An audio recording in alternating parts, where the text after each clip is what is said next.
कोई है?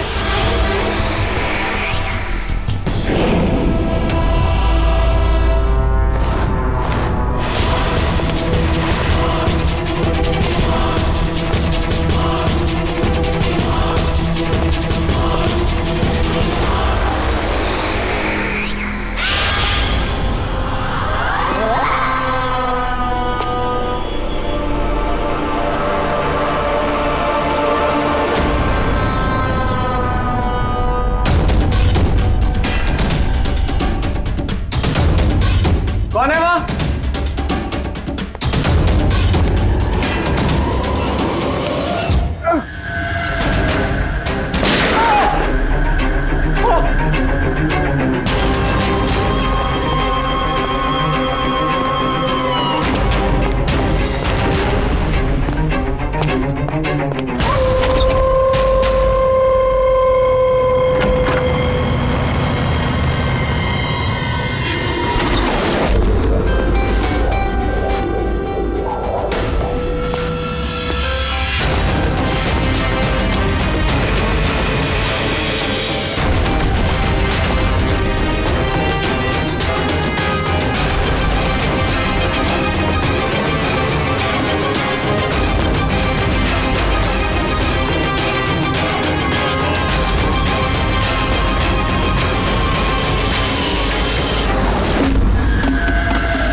पैर पे भी गोली मारी है, हाथ पे भी। ये बॉडी सबसे पहले किसने देखी थी? सर मैंने देखी थी। आज सुबह जब 9 बजे मैंने ऑफिस खोला तो देखा टोनी सर की लाश पड़ी है। तभी मैंने आपको फोन किया। आप? सर मैं रीटा, टोनी सर की सेक्रेटरी। ये टोनी इस कंपनी के अकेले मालिक थे या आप कोई और भी पार्टनर था? नहीं सर, अकेले ही मालिक थे टोनी सर। तो इनके बाद नेक्स्ट सीनियर ऑफिसर कौन है कंपनी का? Sir Rohit sir. रोहित? जी सर, मैं ही इस कंपनी का सीईओ हूँ। किस चीज़ की कंपनी है ये? सर हम टॉक्स और सिक्योरिटीज में डील करते हैं। सर इनकी बेल्ट और जूते देखिए सर, इतने बड़ी कंपनी के सीईओ ये पहन के आएंगे ऑफिस? तो रोहित जी, क्या चल रहा है आजकल शेयर का भाव? सर वो एक्चुअली सर आज मेरी नींद जरा देर से खुली थी तो मैं अखबार या इंटरनेट पर चेक नहीं कर पाया। अच्छा, तो आपकी कंपनी का कौन सा अच्छा स्टॉक है जो बढ़िया परफॉर्म कर रहा हो? उसके बारे में कुछ बताइए। क्या नाम है उसका? सर वो याद नहीं आ रहा सर। तो आप लोग बताइए स्टॉक के बारे में, एक भी स्टॉक का नाम बताइए आप लोग।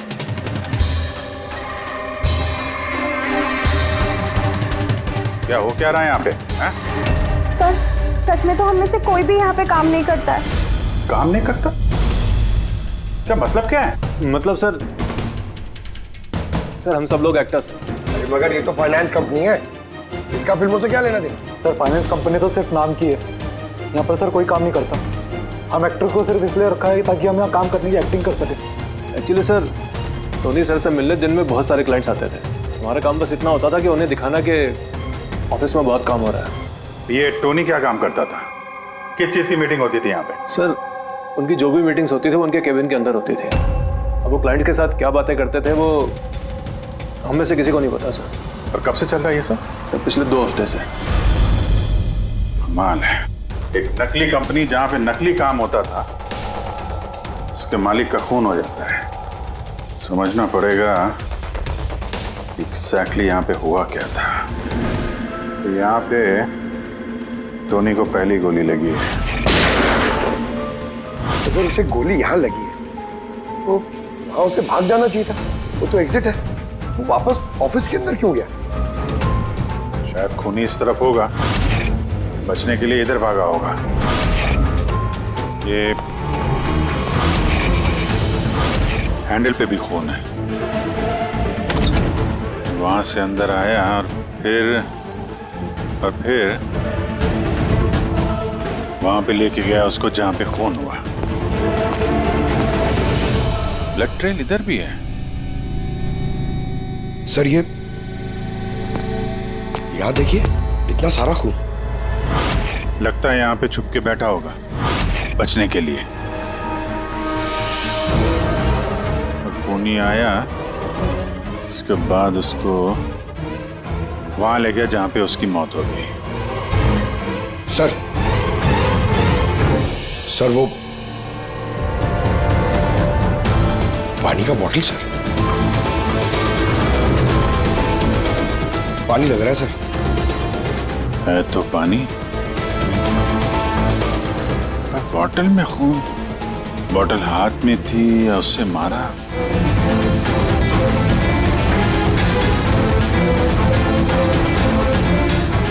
यहां तो खून है नहीं, खून तो वहां है, तो इसका मतलब खून यहाँ पे है, तो शायद ये बॉटल यहीं होगी। यहाँ पे छुपा होगा तो बॉटल हाथ में ली होगी बचने के लिए। यहाँ वहां जाते समय गिर गई, यहाँ पे भी खून।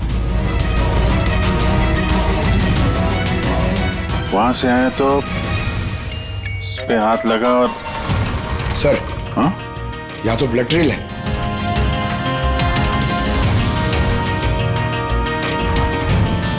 यहाँ पे क्या कर रहा था?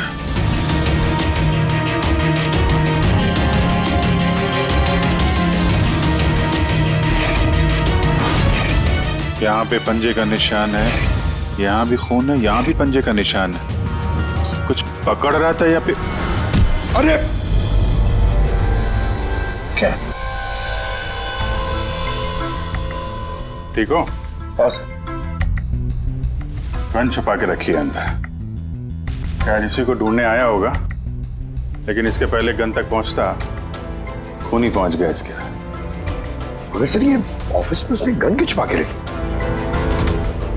ऑब्वियसली उसकी जान को खतरा होगा। इतना गड़बड़ घोटाला करके रखा हुआ था यहाँ पे, एक्टर्स लोगों को हायर करके रखा था। पता नहीं कितने दुश्मन होंगे इसके। ये डायरी भी।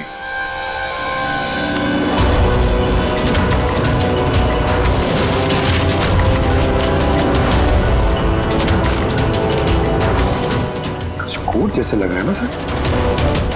कोड वर्ड में लिखा है और डायरी को छुपा के रखा था। जरूर इसका टोनी के मौत के साथ कोई ना कोई कनेक्शन है। ये इसका बॉडी स्कैन चेक किया तुमने? वैसे स्कैन देखा मैंने, बाकी सब कुछ ठीक है। सिर्फ इसके एब्डोमेन में मुझे कुछ अजीब सी गोल गोल सी चीजें नजर आ रही है, समझ में नहीं आ रहा क्या है। चलो देखें क्या। ये देखिए सर, ये जो गोल गोल सी चीज है ना तारिका, ये मेटेलिक चीज है, कोई समथिंग मेटेलिक।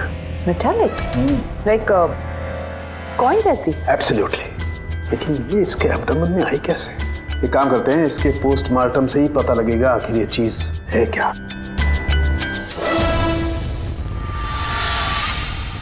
यस के टोनी के पेट में से ये 5 सिक्के निकले। बॉस, मैंने इन सिक्कों के बारे में पता लगाया। ये सिक्के किसी भी देश की ऑफिशियल करेंसी नहीं है। मगर सर, कोई अपनी मर्जी से ये सिक्के क्यों खाएगा? शायद खूनी ने टॉर्चर करने के इरादे से टोनी को मजबूर किया होगा ये सिक्के निकलने के लिए। कोई ना कोई कनेक्शन तो है इस सिक्कों का इस केस के साथ। ये जो टोनी के नकली एम्प्लॉइज हैं, इनसे पूछते हैं। तो बताइए, आप में से किसने ये कॉइन्स देखे टोनी के पास? नहीं सर, किसी ने नहीं। सर याद कीजिए, जोर डालिए अपने दिमाग पर, बताइए। टोनी का खून किसने किया? आप दोनों कौन? मैं दीनानाथ और ये शेखर। मैंने यहाँ फ़ोन किया था। ऑफिस जाकर पता चला कि टोनी का खून हो गया। आप लोग कैसे जानते हैं टोनी को? मैं उससे सेट कॉइन्स खरीदता था। Set coins? जी। ये है क्या एग्जैक्टली? सेटकॉइन एक ऑनलाइन करेंसी है। इसका व्यापार ऑनलाइन यानी इंटरनेट पे होता है। जैसे गोल्ड में और शेयर मार्केट में लोग इन्वेस्ट करते हैं, वैसे इसमें भी करते हैं। बस अंतर यह है कि ये फिजिकल फॉर्म में नहीं होता, गोल्ड कॉइन की तरह, है ना? नहीं सर, होता है ना, जैसे गोल्ड कॉइन होता है ना, वैसे ये कॉइन भी बाजार में मिलता है। टोनी उन चुनिंदा लोगों में से था जो इनका व्यापार करता था। एक मिनट दीनानाथ जी, क्या ऐसी कॉइन्स आपने खरीदी थी टोनी से? हाँ सर, मैंने ऐसे ही 10 कॉइन्स खरीदे थे और एक कॉइन की कीमत 3 लाख रुपए थी। ये देखिए। माय गॉड, ये तो ठीक वैसे ही है सर। सर, आप लोगों को तो अंदाजा भी नहीं होगा कि ये कॉइन्स खरीद के कितने लोग करोड़पति बन चुके हैं। इनकी कीमत भी दुगनी हो चुकी है। मैं तो और भी खरीदना चाहता था, शेखर को बुलाया था ताकि ये भी इन्वेस्ट करे। दीनानाथ जी, आपके साथ धोखा हुआ है। जी हाँ, ये जो सेट कॉइन्स है ना, ये इंटरनेट करेंसी, ये सोने के सिक्कों की तरह बाजार में नहीं मिलती। आपके साथ झूठ बोला टोनी ने। मेरे सारे पैसे डूब गए, इन कॉइन्स की कोई कीमत नहीं रही। दीनानाथ जी, इस टोनी की जैसे 420 दुनिया में बहुत है जो खुद के फायदे के लिए आप जैसे लोगों को फंसाते हैं। काश अपने पैसे इन्वेस्ट करने से पहले आपने थोड़ी जांच पड़ताल की होती। अच्छा हुआ मैंने पैसे इन्वेस्ट किए, वरना मैं भी लूट जाता। मेरी बेटी की शादी कैसे होगी? मैंने अपनी सारी जमा पूंजी इसमें लगा दी, अपने प्रोविडेंट फंड्स के पैसे भी। सर, लगता है टोनी ने जानबूझ के थोड़े ज़्यादा उम्र वालों को ही अपना निशाना बनाया है। उन्हें टेक्नोलॉजी और इंटरनेट के बारे में ज़्यादा जानकारी होती नहीं है। हाँ सर। सर, कहीं ऐसा तो नहीं कि जिन जिन लोगों को टोनी ने धोखा दिया है उनमें से किसी ने टोनी का खून कर दिया? हो सकता है दया, बिल्कुल हो सकता है। टोनी के इस खूनी तक पहुंचने के लिए हमें पहले ये पता लगाना चाहिए कि टोनी ने कितने सारे लोगों को ये सेट कॉइन्स को लेकर फंसाया है।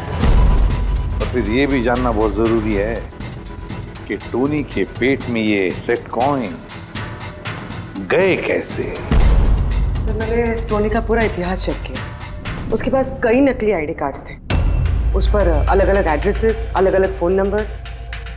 सर, हमें तो ये भी नहीं पता है कि टोनी उसका असली नाम है भी या नहीं।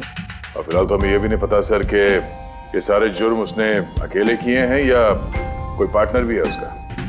यानी जो कोड क्रैक हो जाए ना, वो कोड जो टोनी के ऑफिस वाले डायरी में मिला था, बहुत सारे सवालों का जवाब मिल जाएगा।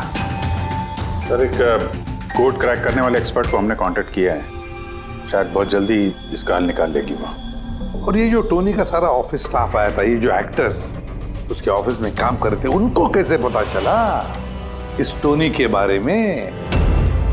सर, एक अशोक नाम का कास्टिंग डायरेक्टर है, उसी ने ये सारे एक्टर्स भेजे थे टोनी के ऑफिस में। बस तो मिल लो इस अशोक से, मिल लो। सर, कॉमेडी, रोमांस, हर इमोशन एकदम कूट कूट कर भरा है उसमें। क्या नहीं चलेगा? अच्छा ठीक है सर, मुझे थोड़ा टाइम दीजिए, मैं भी भेजता हूँ। ठीक है सर, ठीक है। अरे अशोक जी, मेरी फोटो भेज दीजिए ना। एक्शन, कॉमेडी, रोमांस, सब में नंबर 1 हूं मैं। देखो भाई, तुम हीरो तो बन नहीं सकते, एक कॉमेडियन का रोल है, करोगे? कॉमेडी? और हाँ, तुम्हारे चेहरे में मुझे एक कशिश दिखती है। एक आर्ट फिल्म के लिए मेरी बात चल रही है, तुम एक काम करो, एक ऑडिशन दे दो उसके लिए। अच्छा, क्या रोल क्या है? रोल एक पुलिस वाले का है। अरे ये तो मेरे बाएं हाथ का खेल है। पुलिस वाले का रोल करने का तो बड़ा एक्सपीरियंस है मुझे। एक्सपीरियंस है पुलिस वाले के रोल का? अरे रोज ही पुलिस वाले का रोल करते हैं। आप ये देखिए, ये सीआईडी असली है क्या? असली है, और जिस जेल में तुझे लेके जाएंगे ना, वो भी असली है। जेल? अब बजी दिमाग की घंटी। नहीं, कौन है ये? कौन है ये? हा? इसको एक्टर सप्लाई किए थे ना तूने ऑफिस में काम करने की, एक्टिंग करने के लिए, भूल गया तू? सर आपको जरूर कोई गलतफहमी हुई है। देख, सीआईडी के सामने एक्टिंग करेगा ना तो बहुत भारी पड़ेगा तुझे। यही 11 एक्टर भेजे थे ना तुमने टोनी के पास? हाँ याद आया, भेजा था मैंने, लेकिन सर काम करने की, एक्टिंग के लिए नहीं भेजे थे, बल्कि टोनी ने मुझसे ये कहा था कि वो एक शॉर्ट फिल्म बना रहा है और उसको कुछ स्ट्रगलिंग एक्टर चाहिए।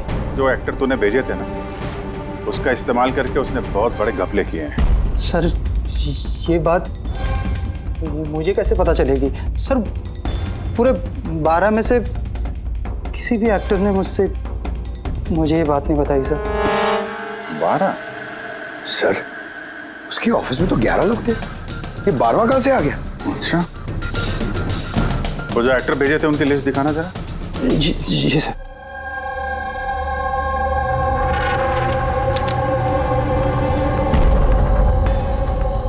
ये नया नाम है, ईशा कुमार। ये नहीं थी उस वक्त वहां पे, ये कहाँ गायब हो गई? सर इस केस में सवाल ज्यादा है, जवाब कम है, और वो कोड भी क्रैक नहीं हुआ अभी तक। सर रीना जी, आपने हमें यहाँ टोनी के घर पे क्यों बुलाया? और वो उन कोड्स का हल निकाल पाई या नहीं? काफी टेढ़ा कोड है सर, बिना साइफर के हल निकाल पाना नामुमकिन है। साइफर? ये साइफर क्या होता है? साइफर कोई ऐसी किताब या डायरी होती है जिनके अंदर इन खुफिया कोड्स का राज छुपा होता है।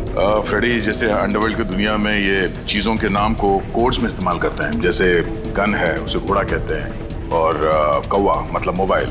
तो ये सारे कोड्स एक साइफर में होते हैं। अगर ये साइफर मिल जाए तो सारे सवालों के जवाब मिल जाएंगे। सर मुझे लगता है ये टोनी इस साइफर को ऐसी जगह रखता होगा जहाँ से उसे वो आसानी से देख सकता हो या पढ़ सकता हो। लेकिन सर उसका ऑफिस तो अच्छी तरह से चेक किया था, वहां पर तो कुछ भी नहीं मिला। तो हो सकता है टोनी के घर पे मिल जाए। ये देखिए सर, बड़ा अजीब सा निशान इस पेपर पर। शायद ये निशान इस कोड का कोई अहम हिस्सा है। तो इस निशान का राज यहीं कहीं होना चाहिए। घर का एक एक कोना चेक करते हैं।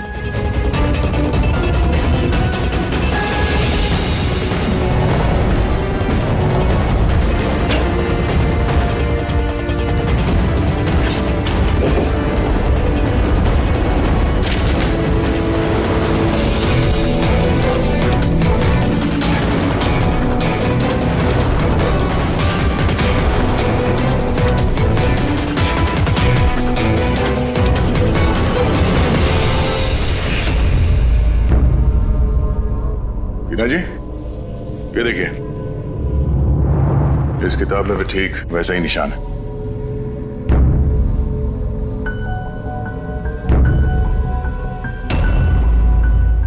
सर यही तो साइफर है।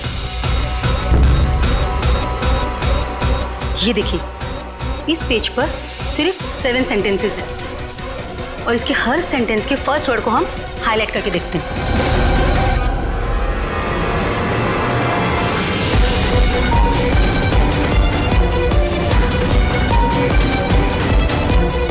ये सीजर का क्या होता है? जूलियस सीजर का नाम तो सुना होगा ना? हाँ। लगता है उसके जमाने का कोई पुराना कोड है। तो यहाँ ये सीजर के आगे जी भी तो है। यही तो मालूम करना है कि कौन से सीजर साइफर का इस्तेमाल हुआ है। मान लो ए अगर जी है और बी अगर एच है तो A to Z कुछ इस तरह दिखेगा। ये देखिए,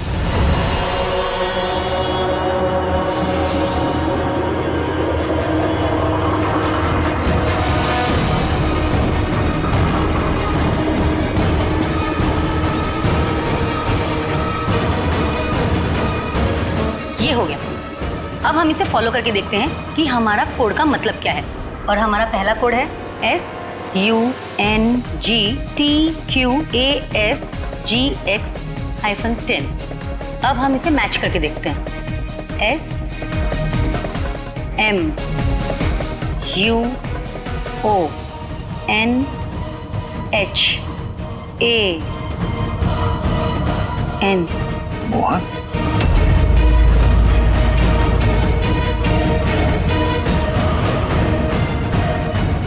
के पहले कोड का मतलब है मोहन कुमार 10। सर, इस मोहन कुमार नाम का तो कोई आदमी है ही नहीं इस केस में। अगर है ना तो ढूंढना पड़ेगा। ये बाकी के सारे जो कोड हैं उनको भी डिकोड करते हैं। प्लीज कुणाल, तुम समझने की कोशिश करो। मैं पंकज से बहुत प्यार करती हूँ। प्लीज तुम मेरे और पंकज के बीच कभी मत आना। सच? तुम मुझसे इतना प्यार करती हो? Cut cut cut. कौन हो आप लोग? बीच में आगे पूरा शॉट खराब कर दिए। एक मिनट, आप लोग शॉट बाद में लीजिएगा। हमें ईशा जी से कुछ बात करनी है। CID मुझसे? प्लीज चलिए आप लोग प्लीज। ये फोटोग्राफ देखिए।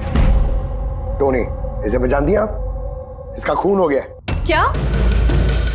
मगर कैसे? ज्यादा ओवर एक्टिंग करने की जरूरत नहीं है, कैमरा ऑफ है। तुम बताओ कैसे खून हुआ इसका? मैं कैसे बता सकती हूँ आपको इसका खून कैसे हुआ? जिस वक्त इसका खून हुआ सारे नकली एम्प्लॉय उसके ऑफिस में थे, सिवाय तुम्हारे। कहाँ थी तुम? नकली एम्प्लॉय? कौन से नकली एम्प्लॉय? सर ये आप लोग क्या बात कर रहे हैं? मुझे तो कुछ समझ में नहीं आ रहा। टोनी ने तुम लोगों को हायर किया था ना उसके ऑफिस में क्लर्क की एक्टिंग करने के लिए। उसने तो मुझे अपनी मंगेतर का रोल प्ले करने के लिए पैसे दिए थे, वो भी बस एक दिन के लिए। मंगेतर का? हाँ सर, उसके माँ बाबू जी आए थे उससे मिलने और वो उन्हें दिखाना चाहता था कि वो शादी करने वाला है और वो अपनी जिंदगी में बहुत खुश है। उसने तुमको तो बताया होगा ना अपने माँ बाप के बारे में, सारी इन्फॉर्मेशन दी होगी। जी हाँ, बहुत कुछ बताया था ताकि कुछ गड़बड़ ना हो जाए और मुझे याद रहे कब कौन से डायलॉग बोलने हैं।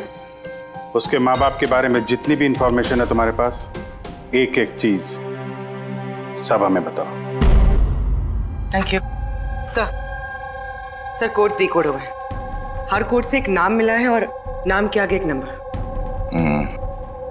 जरूर ये वो लोग हैं जिनको टोनी ने सेट कॉइन्स बेचे थे, और ये नाम के आगे जो नंबर है इसका मतलब है किसके पास कितने सेट कॉइन्स हैं। जैसे ये मोहन ने ये 10 सेट कॉइन्स खरीदे थे, चिराग 6, विजय कुमार 8, एक्सेट्रा एक्सेट्रा। मतलब खूनी इनमें से ही कोई एक है? लगता तो ऐसे ही है। इन सारे बारातियों को ब्यूरो में बुलाओ सेट कॉइन्स के साथ। सर, मैंने टोनी को नहीं मारा। आपने मुझे बताया तब तो मुझे पता चला कि टोनी का मर्डर हो गया। कल रात तुम कहाँ थे? कल रात मेरे सर में दर्द था तो मैं कल रात 10 बजे ही सो गया था सर। अच्छा, और कौन है आपके घर में? मेरे घर में बस मैं हूँ सर, और मेरा एक बेटा है जो विदेश में नौकरी करता है। मैंने तो अपने रिटायरमेंट फंड के 15 लाख लगाए थे इसमें। अब मुझे ये समझ में नहीं आ रहा है ये मुझे कैसे वापस मिलेंगे। गन रखते हो ना तुम? सर, मेरी गहनों की दुकान है, सिक्योरिटी एंड प्रोटेक्शन के लिए मुझे अपने पास गन रखनी पड़ती है सर। सर, सब कुछ तो आपको बता चुका हूँ, अब मैं आपको और क्या बताऊँ? जब तक खूनी पकड़ा नहीं जाता हम तो सवाल पूछेंगे। इस डायरी में उन लोगों के नाम लिखे हुए हैं जिन्होंने उससे वो कॉइन्स खरीदी थी, सेट कॉइन। उन लोगों के नाम और जितने भी कॉइन्स खरीदे थे वो सब, पूरा का पूरा रिकॉर्ड इसमें है। और इसमें जो जानकारी है उससे हम ये पता लगाएंगे कि आखिर आप लोगों में से वो खूनी कौन है। किसने कितने कॉइन खरीदे, इससे ये कैसे पता चलेगा खूनी कौन है? आसान है। खूनी ने अपने कुछ सिक्के गुस्से में आकर टोनी को निगलवा दिए। अब इस बही खाते के हिसाब से जिसके पास भी कम सिक्के निकलेंगे वही हमारा खूनी है। चलिए आप सब लोग अपने अपने सेट कॉइन्स के सिक्के गिनती करवाइए।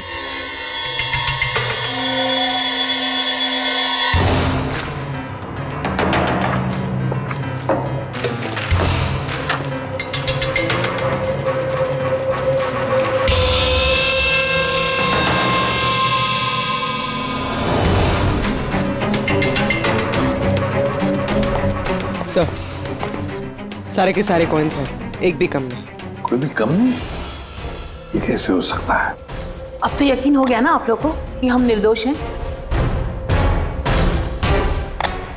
अब ये क्या कहानी है सर? अगर ये सारे निर्दोष हैं तो फिर गुनहगार कौन है? ये तो अब टोनी के माता पिता ही बताएंगे। नहीं, ये नहीं हो सकता। हमारा बेटा नहीं मर सकता सर। आपको जरूर कोई गलतफहमी हुई है। हमारा बेटा तो अपने ईमान का इतना पक्का था कि वो किसी का 1 रुपया भी ना ले, और आप कह रहे हो उसने लोगों को ठगा है। मैं जानता हूं ये किसी भी माँ बाप के लिए सुनना आसान नहीं है, पर क्या टोनी की किसी के साथ कोई दुश्मनी थी? हाल फिलहाल में कोई लड़ाई झगड़ा हुआ हो? कैसा झगड़ा सर? वो तो इतना बिजी रहता था कि उसे हमसे मिलने का भी समय नहीं होता था। 3-3, 4-4 महीने बाद घर आता था वो। मिलने नहीं आता था? मतलब कि उसने कई जगह पर अपने ऑफिस खोल रखी थी। कहाँ और कहाँ पे ऑफिस था इसका? दिल्ली, पुणे। जिस शहर में ये टोनी रहा है, कुछ ना कुछ घपला तो जरूर किया होगा उसने। कुंडली निकालो इसके पिछली जिंदगी की। सर, सर दिल्ली और पुणे के police officers video conference call पे। गुड।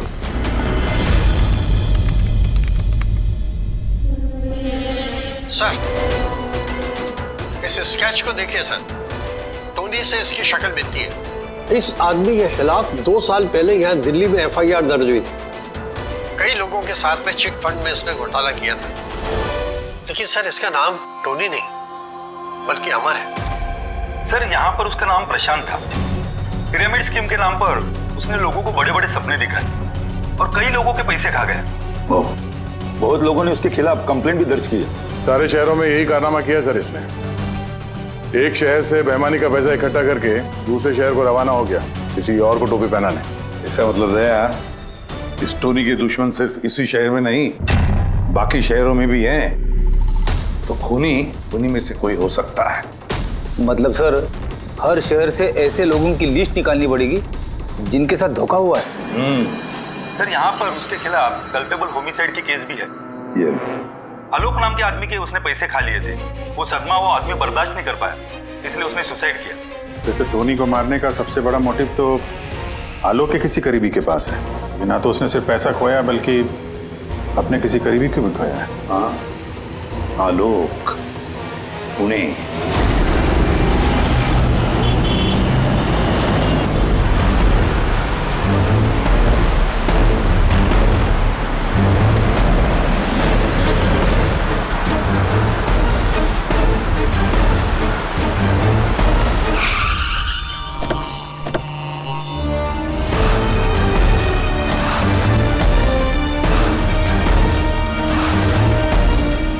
लगता है आलोक की बीवी सरिता घर पे नहीं है सर।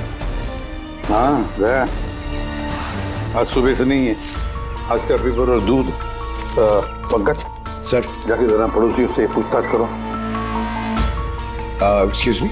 जी, मैं ऑफिसर पंकज हूँ, CID मुंबई से। हेलो सर, मैं पूनम। हेलो, ये सरिता यहाँ रहती हैं?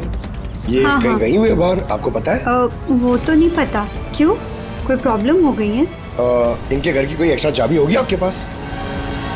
सर, हाँ, ये पूनम जी हैं, सरिता की नेबर।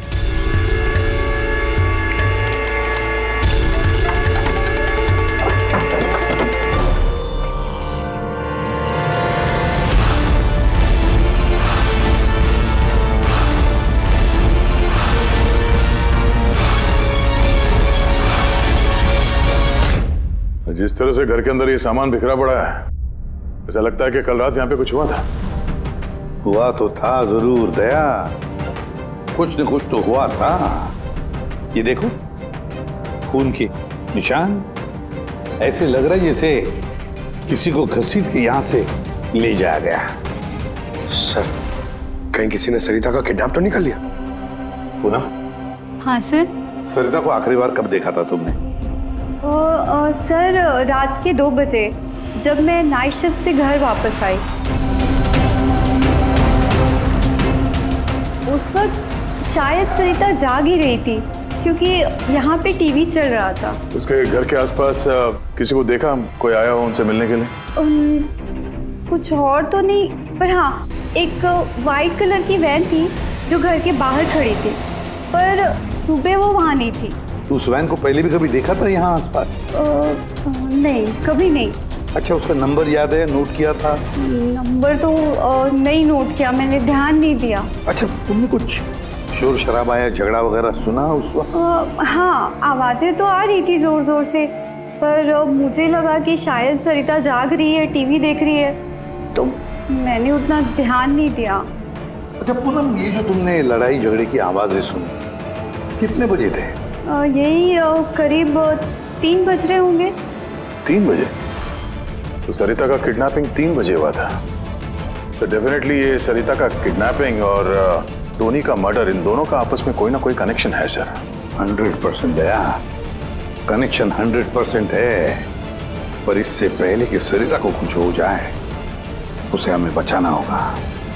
और पंकज सर, ये व्हाइट वैन, सफेद वैन जो पूनम ने अभी अभी बताया, उस वैन की पूरी इंफॉर्मेशन चाहिए हमें, पूरी की पूरी इंफॉर्मेशन।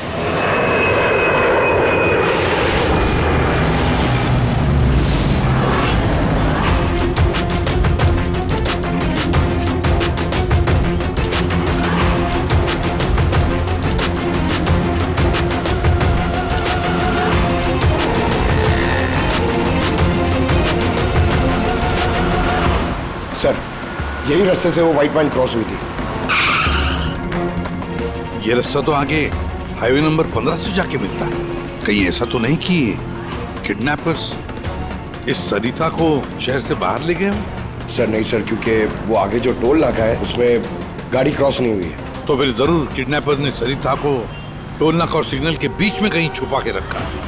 तो सर, इस सिग्नल और टोल के बीच में कोई तो रास्ता होगा जो अंदर जाता है, और शायद किडनैपर्स का अड्डा वहीं कहीं आसपास होगा। हाँ, चलो देखते हैं कोई रास्ता है क्या।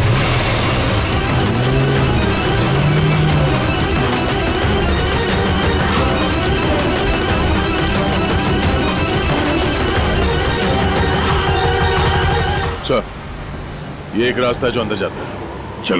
चलो देखते हैं।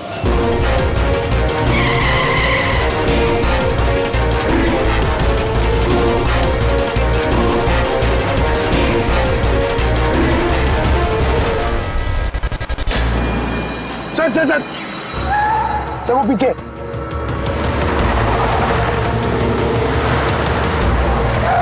ये देखिए सर।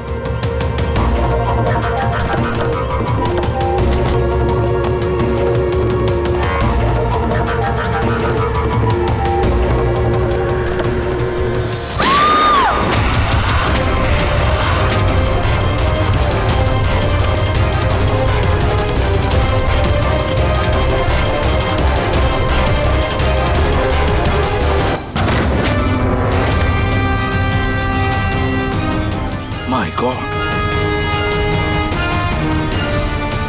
सरिता? सर अंदर कोई नहीं है। तुम ठीक हो? सर, लगता है खूनी गाड़ी लेके बाहर है। मैं देखता हूँ सर।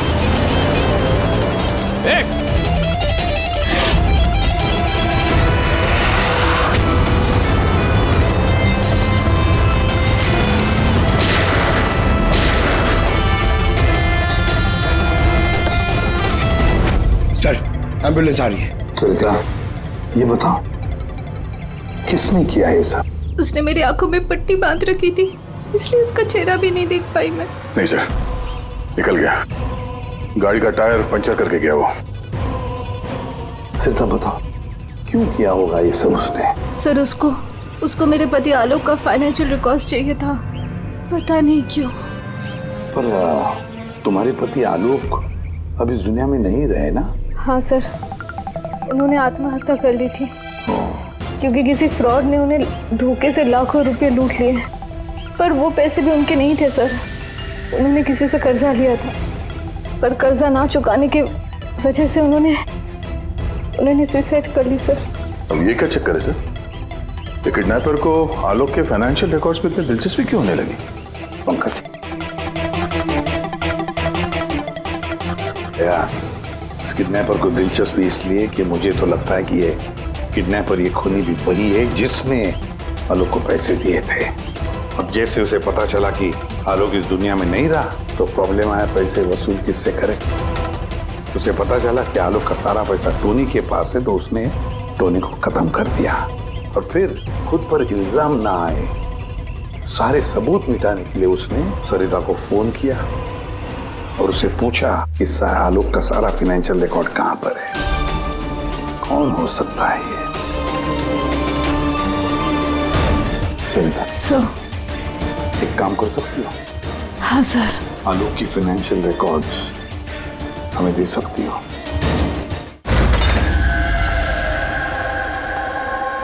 माय गॉड यार, ये मुजरिम जो भी कोई है हमसे पहले यहाँ पहुंच गया और देखो लगता है सारे सबूत जलाकर राख करने की कोशिश की है उसने। बस सर उस कंप्यूटर के साथ कुछ करना दिया हो जिसमें आलोक के फाइनेंशियल रिकॉर्ड्स हैं। तो फिर देखो जरा कोई कंप्यूटर या लैपटॉप वगैरह मिलता है क्या? सर हाँ, लैपटॉप मिल गया। वंडरफुल। सर आलोक फाइनेंशियल फाइल। गुड। अब इसकी फाइल ओपन करने की कोशिश करो, जरूर उसमें उसके कर्जदारों की लिस्ट मिलेगी हमें। खुल गया सर। इससे तो कई सारे लोगों से कर्जा लिया है सर, और सबसे ज्यादा कर्जा दिया है इस शेखर ने। शेखर? कहीं वही शेखर तो नहीं जो दीनानाथ के साथ हमसे मिलने आया था? मैं दीनानाथ, ये शेखर। हाँ सर वही है। तो दया, इस शेखर का पिंजरे में जाने का वक्त आ गया। वो सफेद वैन तो मिल गई सर, पर शेखर का अभी तक कुछ पता नहीं चल पाया। सर शेखर भले ही खून करके भाग गया हो लेकिन ज्यादा दूर नहीं जा पाएगा। फिर भी कुछ ना कुछ तो गड़बड़ जरूर है इस केस में। पता नहीं क्यों लेकिन सही नहीं लग रहा है मुझे। क्या हुआ सर, आपको कुछ और लग रहा है क्या? अभिजीत जरा सोचो, ये सरिता का किडनैप होना, उसके बाद में हमें बड़े आसानी से वो सफेद वैन मिलना, लावारिस पड़ी हुई, उसके बाद में आलोक की फाइनेंशियल रिकॉर्ड जिसमें शेखर का भी नाम है वो भी बड़े आसानी से मिले हमें। हाँ सर, फाइनेंशियल रिकॉर्ड लैपटॉप के डेस्कटॉप पे था। यही तो मैं कह रहा हूँ दया, गड़बड़ है। हालांकि ये ऐसे फाइनेंशियल रिकॉर्ड्स अलग से फोल्डर में होने चाहिए, पासवर्ड प्रोटेक्टेड होने चाहिए ना। सर लेकिन अगर हमें वो सुराग मिल रहे हैं तो ये तो अच्छी बात है ना। नहीं पंकज, हमें सुराग मिल नहीं रहे हैं, सुराग हमें दिए जा रहे हैं एक के बाद एक, एक के बाद एक। इसीलिए तो मैं कह रहा हूँ ना, गड़बड़ है, कुछ ना कुछ तो गड़बड़ जरूर है। हमें गुमराह करने की कोशिश हो रही है।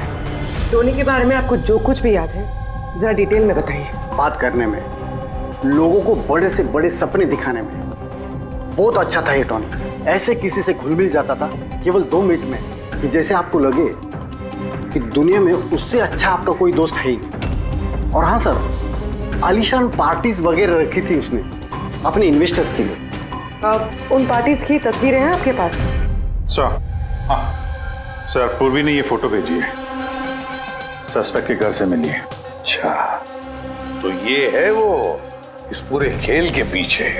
मतलब शेखर भी इसी के कब्जे में होगा सर? इसका फोन ट्रैक करो, शेखर की जान को खतरा है, शेखर को बचाना होगा।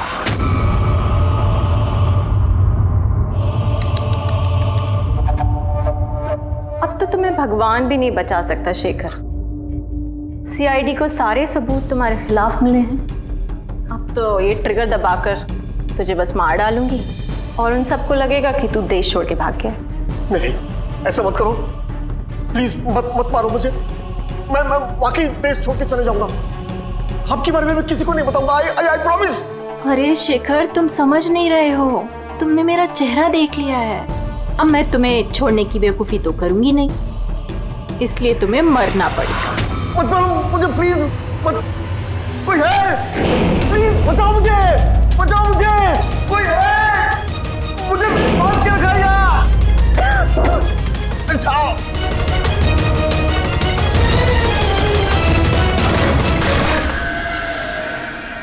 उठ, उठ।